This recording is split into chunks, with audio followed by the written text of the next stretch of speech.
I've been using Grindr for a pretty long time. For like, I don't know, 6 years, 3 years now, roughly. Since I was 19. I've probably been using Grindr since it came out, which means that I've seen the good, the bad, and the ugly. When I use Grindr, I'm usually looking for a meaningful connection. Sometimes dates. Sometimes hookups. To like make a friend. Ultimately, I think that's what I'm seeking. What have I found on Grindr? I have unfortunately found a lot of people going out of their way to tell me that I am not welcome in the Grindr space or in the community actually at large. Negative interactions on Grindr, yeah.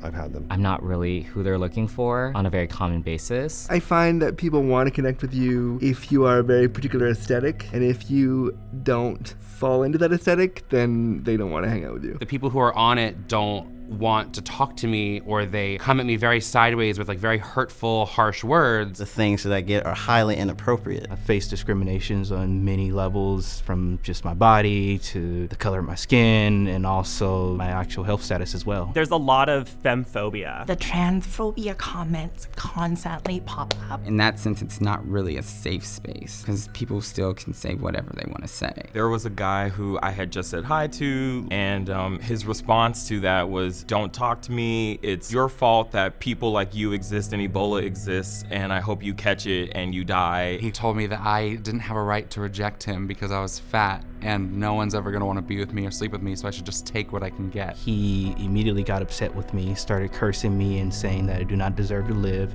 and that I'm a pause monster and I should just kill myself.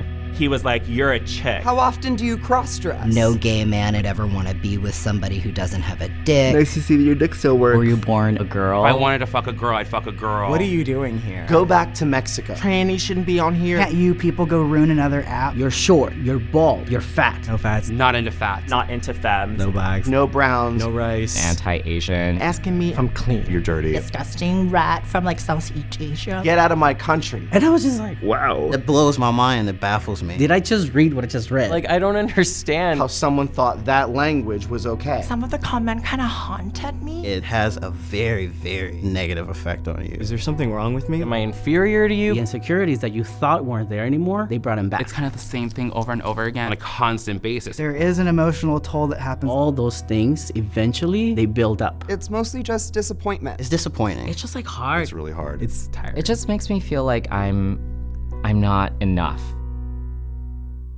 This is wrong to say these things to somebody. You also thought this was okay to say to somebody when like you could have just stayed quiet. You could have just blocked me. You could have just not replied. It's just like one of those things where it's just like so unnecessary. But somehow with an app, people get so brazen that they start saying things that in real life, they wouldn't have the balls to say. They have no consequences. They can say whatever they want. The word that we like to hide behind is preference. My preference is you have a job. My preference is that you're not trolling people on the internet. It's okay to have a preference, but it's not okay to discriminate. There's a person attached to that thing you just said. You have no idea what their experience is and what that comment might do to them. They may take it deeper than what you may think. You would think that being gay, you'll face all this discrimination. It's crazy how within our own community, that's where I'm facing it the most. What you say about people says more about you than it does about them. Regardless of what battle that you're going through. You don't feel better, you don't get better by making other people feel like shit. Anyone who's trying to be negative towards you is someone you shouldn't be listening to regardless. This conversation has to be ended. You kind of have to back away. Send a little peace emoji. I gotta go. And kind of end the conversation there. Yeah. Today we're doing something that's about getting people to treat each other better. Like people being kinder to each other, but I also think it's important to talk about building yourself up too. My advice would just be to do it harder, to be more disabled, more queer, more marginalized than you've ever been before. Be who you are. It's okay to be yourself. Strut your stuff, beat your face. Stand in your convictions and be proud. You know who you are. You are beautiful, you're wonderful, and you keep living in your authentic truth, and you don't let other people get you down. You really don't need anybody to like you if you like you. But if you can find one person, you're on a roll. And trust me, if one person likes it, there's a club. And that is a party. You will find multiple people in your lifetime who will think you're enough and then some. Discrimination, it happens, yes. Do you have to tolerate it? Absolutely not. I don't request to be seen as a human, I demand to be seen as a human. And I think that every single person needs to do that same thing. We as a people have to like reel it in, like even the folks who are saying not this, not that, only that. We're just human beings, and at the end of the day, we're both looking for some type of connection. And so I think getting back to that, how do we do that in a way that's healthy and supportive and brings us the kind of relationships we imagine having? Just be accepting of one another. Just be nice to your queer brothers and sisters. Just let people be. Empathy, empathy, empathy. Just be a good person. Just get better. Do better. Just be kind to one another. If we can just meet people with kindness, then we'll live in a better space.